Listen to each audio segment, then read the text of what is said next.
All right, welcome into another episode of the News4JAGs podcast. Jamal St. Cyr alongside Justin Barney. Free agency officially, I guess, kicked off at this point, right? So Monday is the beginning of early tampering period. That's when the Jaguars were busy. Today, we're recording this on Wednesday. Free agency starts. It kicks off officially at 4 p.m., so that's when the guys can put pen to paper. Jaguars basically did the majority of their work on Monday, making the phone calls, and a lot of the stuff is out. So we've known for a few days now what the classes looked like. But it's finally becoming officially official. Yep. Is that what we call it? Happy league year to all who celebrate. Yeah. Happy league year. It's started today, and I don't know. I'm underwhelmed thus far with Jacksonville's free agency. Okay. I'm going to go ahead and throw it out there. I'm underwhelmed with what they've done so far. And so we'll go through each one kind of bit by bit. We probably need to do some grades for the website too, don't we? So we'll do some grades. Yeah, we'll do that afterwards. I'll preface this by saying I don't have a lot of massively high grades for these guys. That's all right. All right, so let's talk through this. Okay. So you want to go one by one here? Yeah, go one by one. All right, so let's go one by one here. So the first one that came out while Twitter was down. Yeah. You want to talk about the worst time for Twitter to go down? NFL free agency, NBA trade deadline. Those are the two. Twitter goes down for the beginning of free agency. During the time where Twitter was down, Jaguars signed Jordan Lewis, cornerback from Dallas. This is probably their splashiest signing, Justin. Yep. I don't know. I don't know if I'm a fan of this. No? Just simply for the fact of he's older. Okay. He's 30. Sure. You're paying him, I think, top nickelback in the league. Nickelback money. He's not been worth top nickelback in the league. Okay. Money. What if he's not a nickelback? He's coming off a one-year deal with the Cowboys, right? Sure. And I just don't think it reminds me a lot of, and I do think he is better than, but it reminds me of the Ronald Darby signing. No. Last year. And you're getting a veteran guy whose better days are behind him. You're paying him at top of the market money, and he's never been anything close to that. Okay. He's never been anything close to that. So I don't know if you're paying him to be, quote unquote, a mentor to Jarian and Tyson kind of guy. He's 30 years old. You're paying him elite starter, cornerback, nickelback money, and he's never been that type of player. Okay. He's solid in coverage, but I don't like the contract. You're paying him just a heavy salary, and he's never been that type of player. He graded out well as a nickel cornerback there in Dallas. But here's the thing. The difference and the reason why we kind of have to preface the contract with nickelback, it's top of the market nickelback money, is because nickelback is that slot corner spot for those that don't know, and their contracts are kind of different. Those guys don't typically get paid as well. So here's the question that I asked you, Justin. What if they didn't pay him to be a nickelback? I would say it's a little bit better. It reminds me of Ronald Darby kind of situation, because you paid a guy, and Darby made some cash. Ronald Darby was a journeyman that was a man without a home. He was at best a stopgap spot fill guy who had one skill. This is not the same. I think it is not. No, I don't think I don't think Darby and Lewis are quote unquote the same player, but it's you sign an older guy who's never really done an extreme amount in his career to justify what you paid him. What do you get, like $37 million over 3 years? Jordan Lewis? Yeah, something to that effect. Ridiculous amount of money for a guy who's never been that bona fide number one kind of guy. He's a nickelback kind of guy, and do you put Jarian? We don't know what the coaching staff thinks on Jarian Jones. So do you put Jarian on the outside? Do you put Jordan on the outside? Where does Darnell Savage fit? Does Darnell Savage go back to safety? You remember he was the proposed nickelback last year under the previous terrible defensive system. So I don't know. I'm just not a fan of. That's the biggest money signing for him. I don't know. I just am not a fan of. Not a fan. I don't like what they paid him as a 30-year-old cornerback who's never been really kind of that lockdown, shutdown defender. 10 picks in his career, right? Sure. So I don't know. Had you paid him half of what you paid him, I just don't think he's worth $37 million. Okay, I don't hate this signing as much as Justin, who clearly is not on board. Not a fan of it. That we get. So Jordan Lewis, overall, here's what I expect. I think Jordan Lewis is going to play on the outside early on, and then during the on passing downs, he'll slide inside. So when they get to nickel and dime, we'll see. I think Jarian Jones is going to have a chance to show that he can be an outside corner in the system, and then maybe force Jordan Lewis inside. Okay. I think they wanted a guy with some intensity, some edge that is established. And if there's another cornerback on the market that you would go out and get, when you know you need a corner, I'd be interested to hear who that would be. Yeah, I don't know. Go ahead and think through that one, because those guys, they're not there. Yeah. This was not a good free agency class, and if you look at the roster and you identify a problem, which we have, we identified that they had to add a corner, and we were saying, well, the draft. Well, you can't just say you have to get a corner in the draft. So they had to go get a corner at some point during free agency to fill that hole. So they went and got the guy that they identified as the best. I don't hate this. Okay. I think you got a guy that they feel like has some flexibility, that can give them some outside corner play, while also playing in that slot role. He's a guy who, again, I mean, I'm trying to think about what the right word. I think that good teams have just the right amount of crazy on them. And I don't think the Jaguars have had the right amount of crazy on them in a while. I think Jordan Lewis has a good amount of crazy that you can bring to that defense. So I think there's an intensity level that comes along with him. I don't hate this. I think that if I was grading it right now, and I haven't thought about just flat out grades, I wouldn't give it an A, but I'm not giving it a D. So I'm probably somewhere between like a C+ and a B-. Understood. Somewhere around there for it. I think it's a good addition to the defense to fill a hole where it was, which I don't think anybody's going to argue that cornerback was not a massive need. And I think you brought in a veteran leader that brings the intensity that Coach Camp and they want on that defense. And I think they believe that he has the flexibility to be more than just a nickelback and to play on the outside some. So as of right now, I have no choice but to believe that, because I don't think, to my knowledge, I haven't seen him play outside to know that he can't do it. So, to me, my reason for not liking this is, if you strictly are paying a nickel cornerback $37 million, a 30-year-old nickel cornerback coming off of a one-year kind of prove-it deal in Dallas, I just don't like the value for what you're getting for a 30-year-old nickelback. That's my you've got to improve the secondary. You do. That's the big thing. If they identified him as the guy who could bring what was needed to that secondary, I just don't like the contract value for a 30-year-old nickelback corner to be in that $37 million. Just crazy to me. But all right, let's go to the other DB, Justin. How about Eric Murray? Comes to Jacksonville by way of Houston Texans. He's played a handful of football for him, kind of a veteran safety. I mean, I guess right now, if you're looking at it, you probably are penciling him in as a starter. Yeah, you got to be better in the secondary. And they, in these batch of signings, they only got 2 defensive guys, right?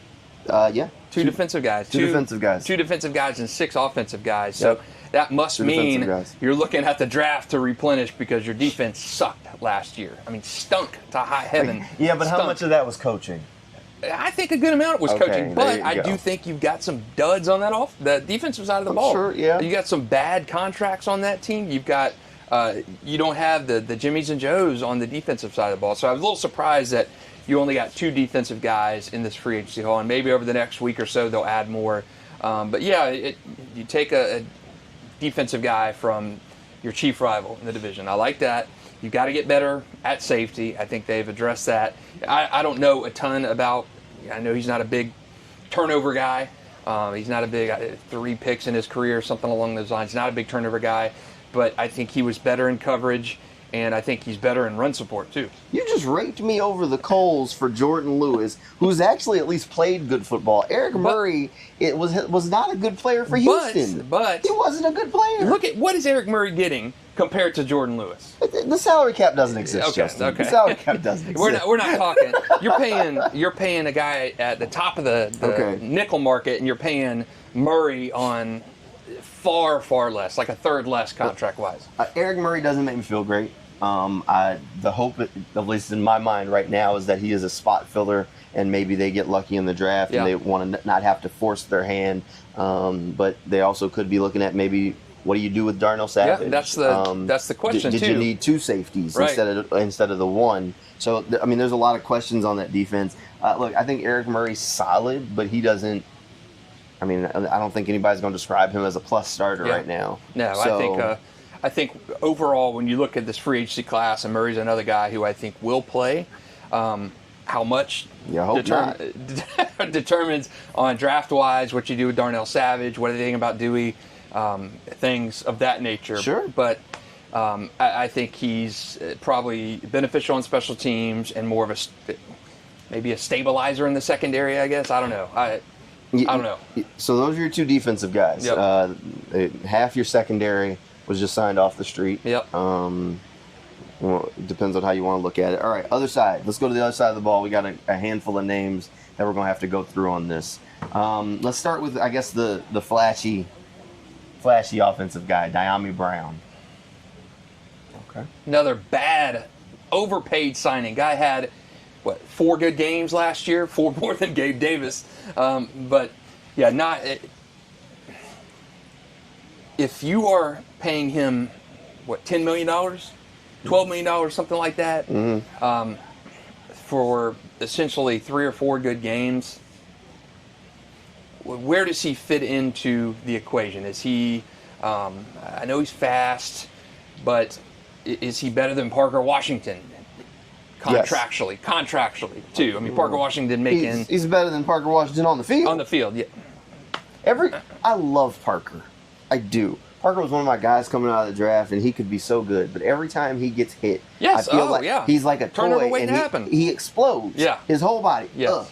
Everything goes out. Yep. So it's like that's my one hold up. I mean, we've seen it time and time again where he's had these fumbles, and it just looks like he explodes. He reminds me of Travis Etienne that first year, where every time he got hit, he went flying the other direction, and that's Parker. Okay, I'm sorry. Brown to me, where does he kind of fit in? Okay, if you BTJ obviously undisputed number 1, Gabe is your number 2, Dyami 3. Are you asking me where I think he should fit in?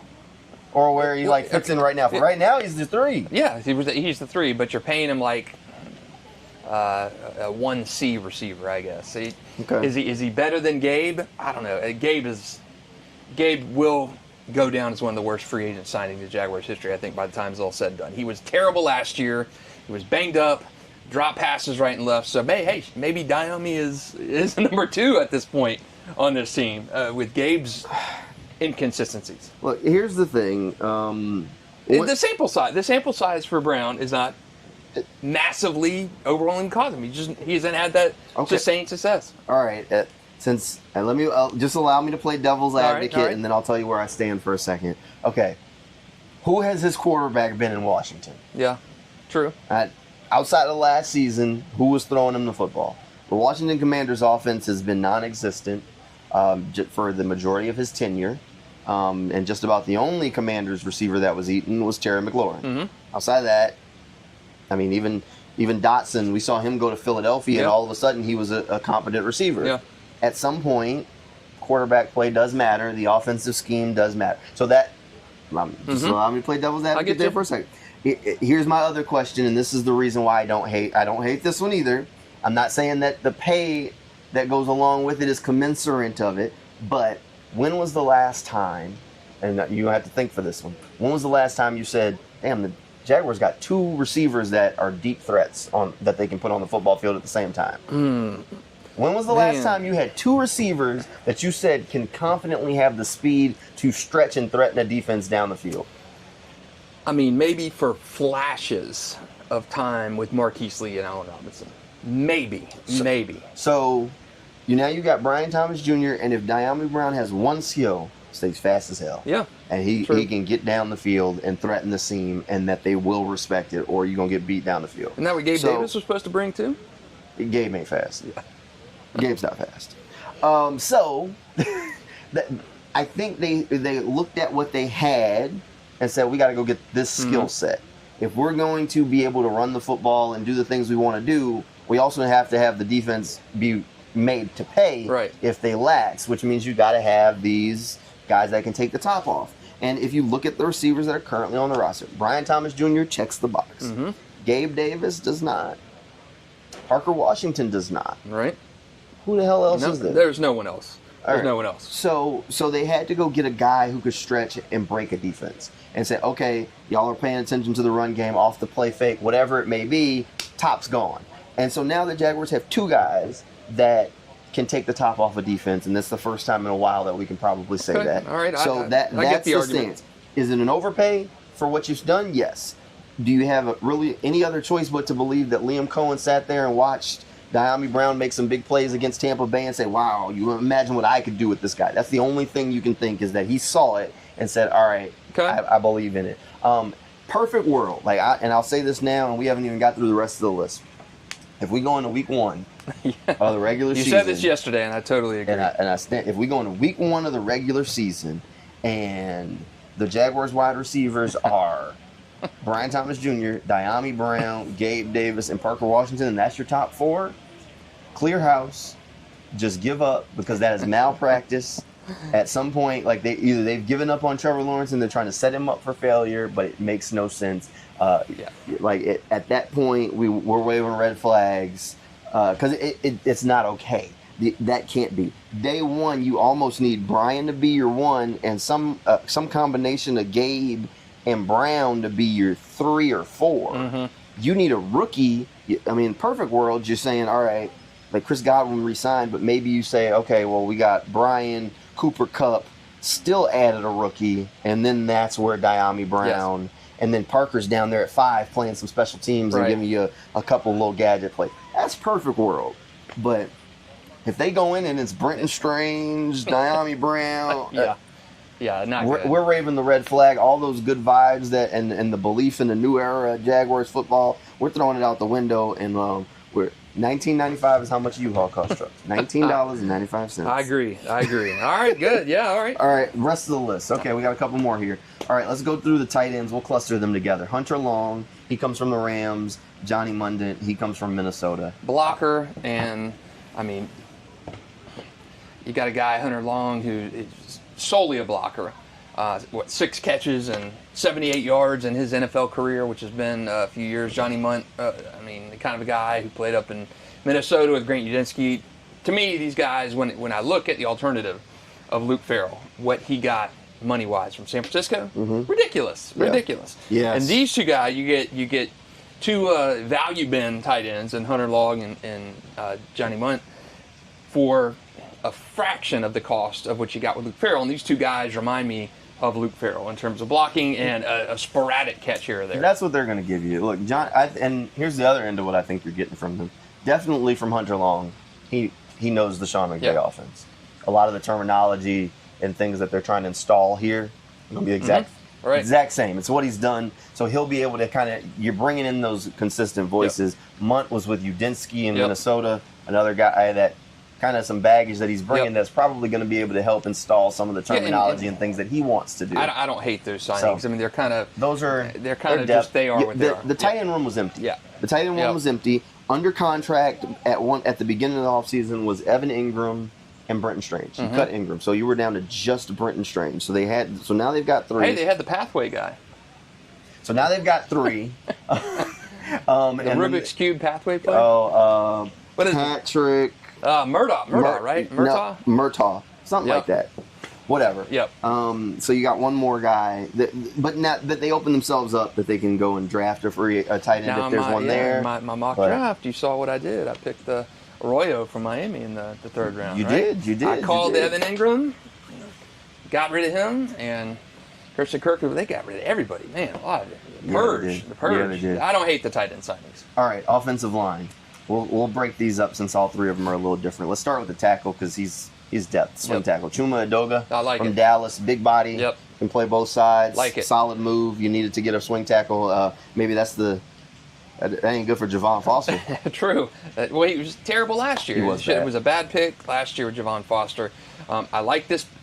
To me, their best signings have been on the offensive line. I was on a Twitter Spaces and somebody was trying to tell me Javon Foster had potential. I said he spent all the training camp looking up at the sky. Yeah. Man, some of the worst pancake last year were Javon Foster just absolute getting steamrolled. Maybe rookie last year. Man, maybe he's better this year, but was a bad pick in the draft. To me, it was like the Keelan Robinson pick last year. Just a bad pick. All right, I like that. I like that signing. That one's solid. Look, they said they needed to reinforce the lines of scrimmage. I'm kind of surprised we haven't seen more flash on the defensive line side, but that's okay. And there's still some guys on the street that they can get. But, all right, so they add him. 2 guys on the interior of the offensive line where there were 2 open spots for starters, so I think you pencil these guys in as starters right now. Let's start with the center. This is maybe some Liam Coen baggage. Love it. Bring a guy in, Robert Hainsey. I like it. He had started 2 years ago for Tampa, lost the job to their rookie last season, but then a free agent, veteran guy, Liam Coen, says, come to Jacksonville. I got to open it. I need a center. I like it. I liked it better than Luke Fortner coming back into that position. Hell no. He graded out really good in pass blocking. Run blocking was still a little bit not the greatest, but pass blocking, Hainsey was good. So I do like it. You got Mitch Morse as bad as that offensive line was. Not bad. I mean, as finicky as that offensive line was, Mitch Morse wasn't terrible last year. He was not bad. He wasn't awful. He wasn't awful. The rest of the offensive line wasn't good either. Right. So I do think there's something to be said when you add a veteran in there, and I think he's familiar with Coen. Okay. I don't hate that. I don't hate that. All right, and then your last free agent that we're going to talk about is the guard, Patrick McCary. Like this one. From Baltimore. He played every position along the offensive line during his time with the Ravens. Very likely going to slot in at guard for the Jaguars. Probably that right guard slot since it's freaking wide open. But at worst, he's your utility offensive lineman that's active on game day. He's your new Tyler Shatley at worst. I like it. Absolute worst. He and Hainsey are probably my favorite signings. All right, so you like something. I do. I thought you didn't like any of them. Okay.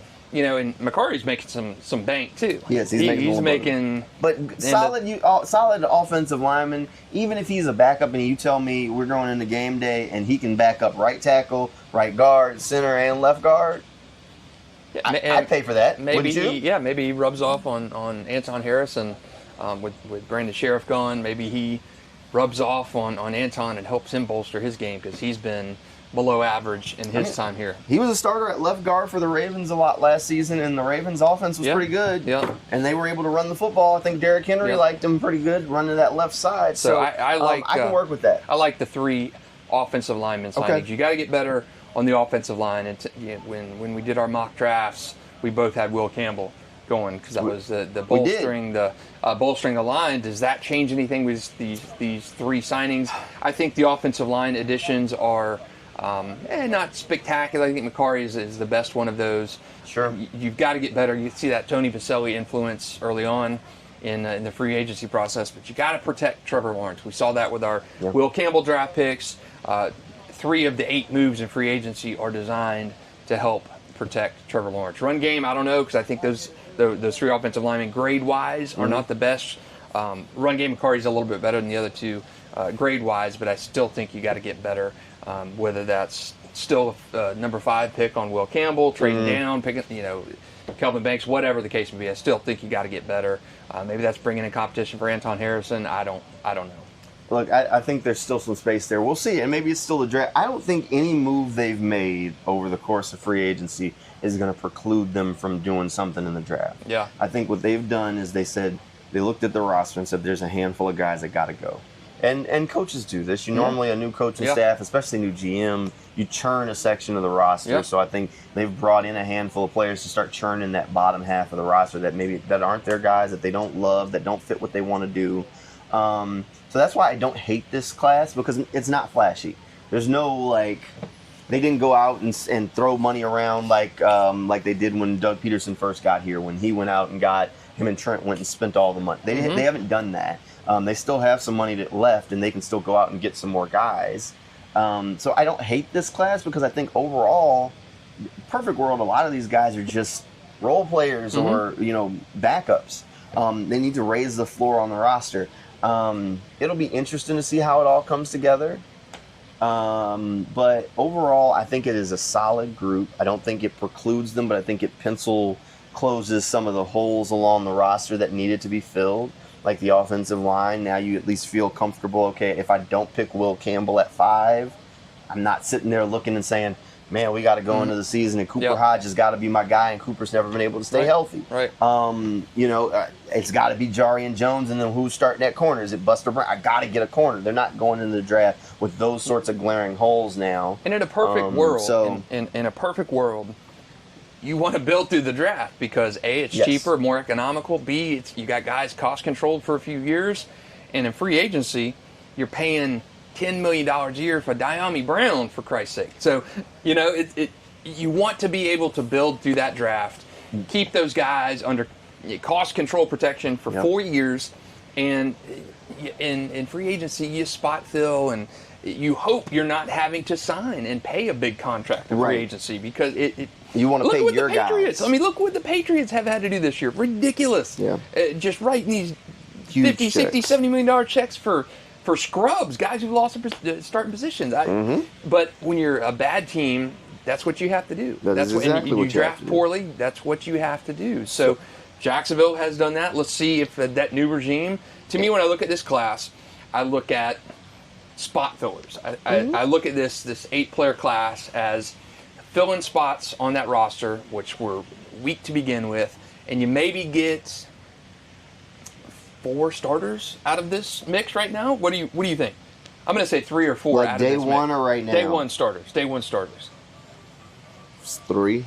I'm going to say 3 or 4 too. I would think so. I think you'd have 2 on the offensive line and quarterback and Jordan Lewis. Oh, and we didn't talk about Nick Mullins. He was the we didn't talk about Nick Mullins. One. Yeah, he's the backup quarterback. It's fine. So scrub, and you hope never see him playing. He's 5'15". He's a backup quarterback. 5'15" is a start. Hey, Mac Jones is a backup quarterback, and he started quite a few. And he's still a free agent. I think you need to draft a quarterback. In my draft, I picked Quinn Ewers. I think Jacksonville needs to draft and develop a quarterback. I would love to see a Liam Coen, Grant Udinski developed quarterback through the draft because I always go back to what Jacksonville did early on in the franchise. They drafted Rob Johnson, and he won a spot start Jacksonville game against the Ravens. They flipped him for a first-round pick. So it's the Kirk Cousins, Robert Griffin Jr. kind of handcuff yourself insurance-wise. Oh, it's the Jimmy G. Yeah. It's the Jimmy G. It's what the Patriots did. Patriots did it with Jimmy G. They did it with Ryan Mallett. They did it with there was somebody else. Was it Hoyer? No, it wasn't Hoyer. It was regardless, they did it multiple times where they just drafted a quarterback, let him play in preseason, and then traded him off for draft picks. So the one thing before we digress into something else, I will say is that yes, I think I fully believe that this regime believes in building through the draft, like you were saying, and it would not surprise me if during the draft on day 2 or day 3, if there was another veteran player on this roster or 2 that got flipped for some draft picks because they got his replacement. Like if a replacement fell to them that they loved, and they said, "Oh, well, we don't need this guy anymore." Wouldn't surprise me. Yeah, and wouldn't surprise me if there was a guy or 2 that they could flip. The Packers have been notorious for draft and develop and not paying big players in free agency. That's why they're consistent, and that's why you're consistently. They're always there. You're consistently 10-7, 11-6. You're consistent and you believe in that process. Pittsburgh as well. Pittsburgh's been another team that has drafted extremely well. The Ravens are another one. You perennially draft guys every year. If you get 7 draft picks, you hit on 3 or 4 of those guys. Fantastic. And you keep that going year after year. If you can do that consistently, you don't need to spend these ridiculous overpays in free agency. And that's what the Jaguars have built it on. All right, so before we wrap things up, let's do a quick draft. All right. Well, we won't do all 7. We'll do 3 real fast. All right, let's. So I'm while you're doing that, setting this up. All right, what you got? Quick grade for you for the 8 free agent signings. I'll give it I think overall I'm somewhere between that B- C+ for it. I'm a C. I think I don't hate it. I think they're okay.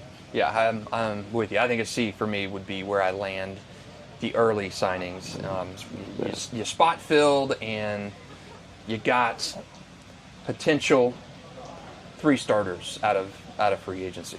You hope you had no starters out of free agency and you hit all your draft picks. That's true. All right, so I just fired this thing up real quick. Jaguars on the clock at 5. 1, Cam Ward to Tennessee. 2, Travis Hunter to Cleveland. 3, Abdul Carter goes to the Giants.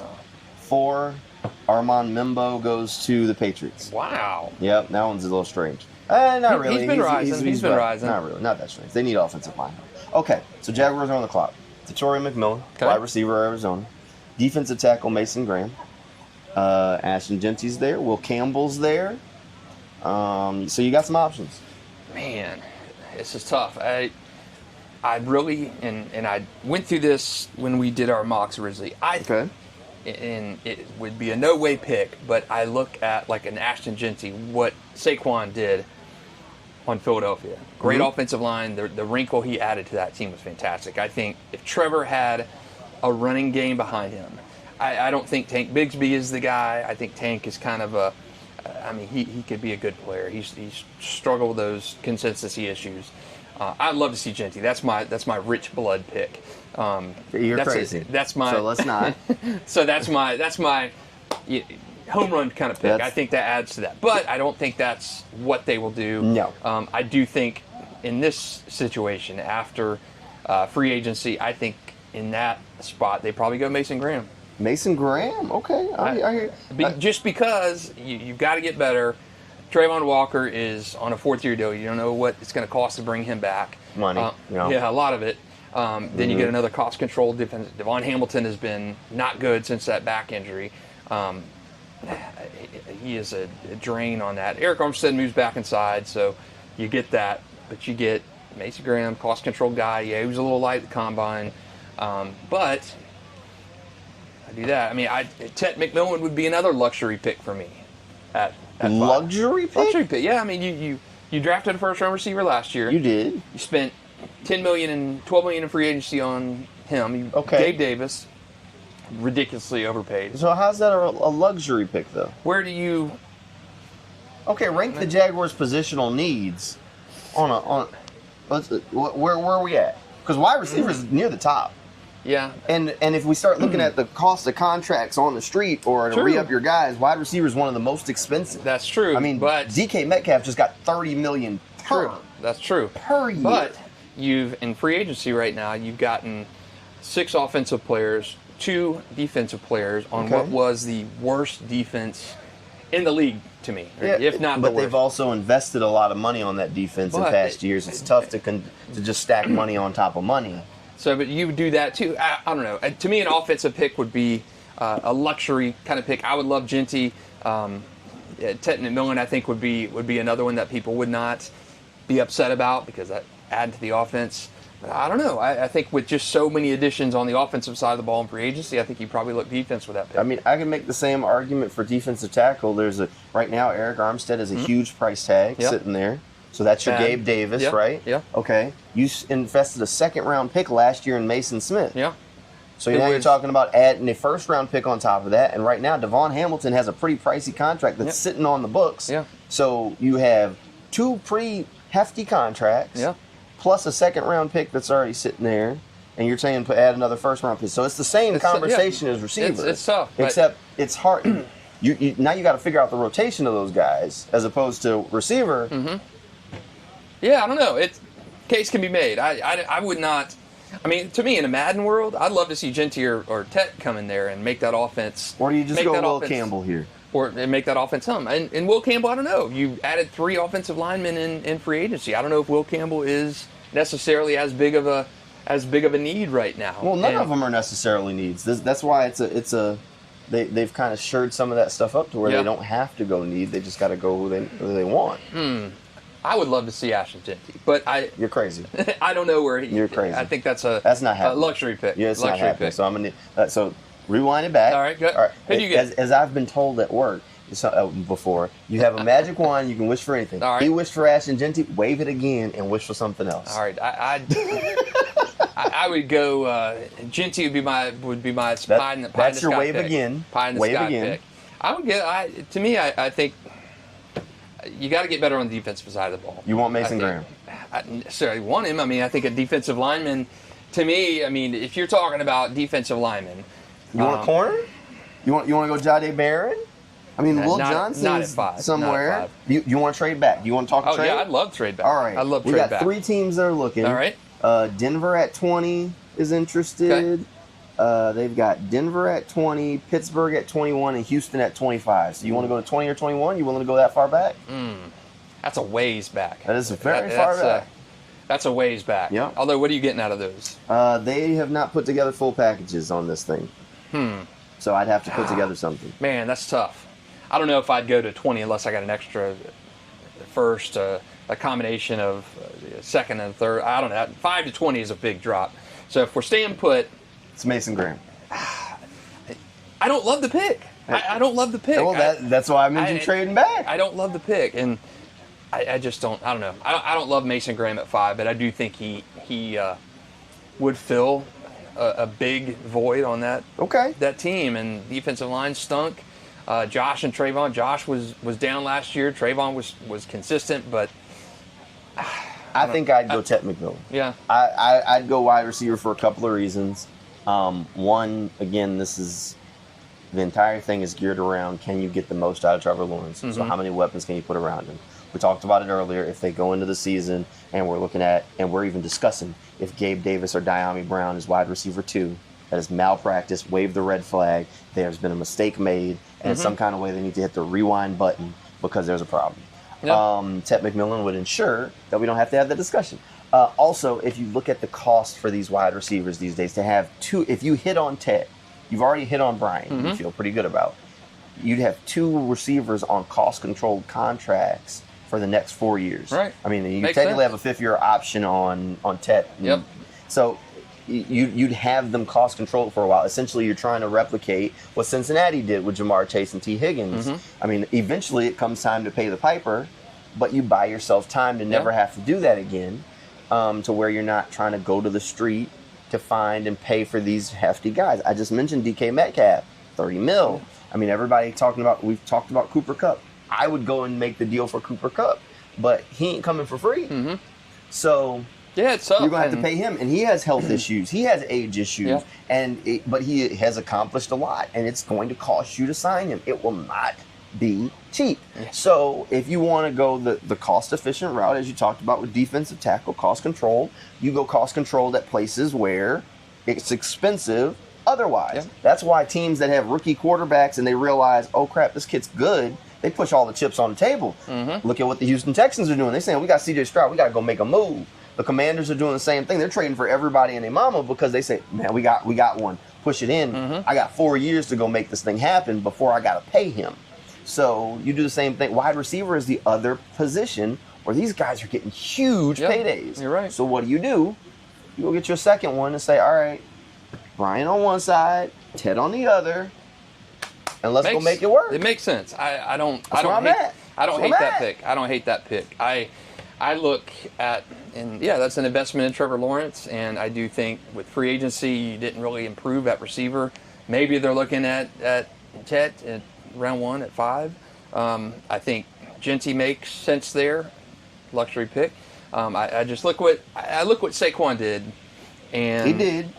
Philadelphia this year, won a Super Bowl, dynamic running back, unlocked Jalen Hurts' potential. Granted, he's running behind an unbelievable offensive line. Jacksonville still does not have that, but I do think a running back, you push ETN, you get rid of him, and you get Ashton Genty in there. But what I think is more realistic is a Tet McMillan or a Mason Graham. I don't think Will Campbell's as realistic now, unless you're looking at him to take over for an Anton Harrison, which is a possibility.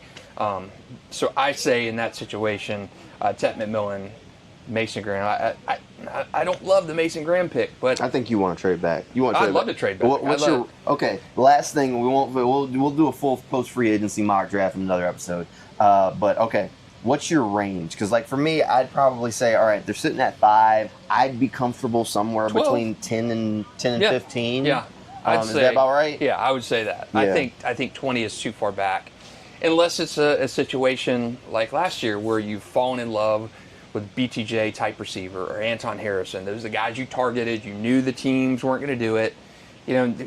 Last year was weird with all the quarterbacks. You don't have that this year. But if you felt in your circle of trust, you knew that you could get one of your 2 or 3 guys you targeted. Sure. And going back to 20, that's the only way I make the move. In this year's draft, I just don't think it's like that. I would feel comfortable going from 5 to 10, 11, 12. and still getting one of my guys. Well, we'll see what happens. Look, like I said, they're going to have I think this is going to be a large draft class for the Jaguars, so we'll keep an eye on all of it.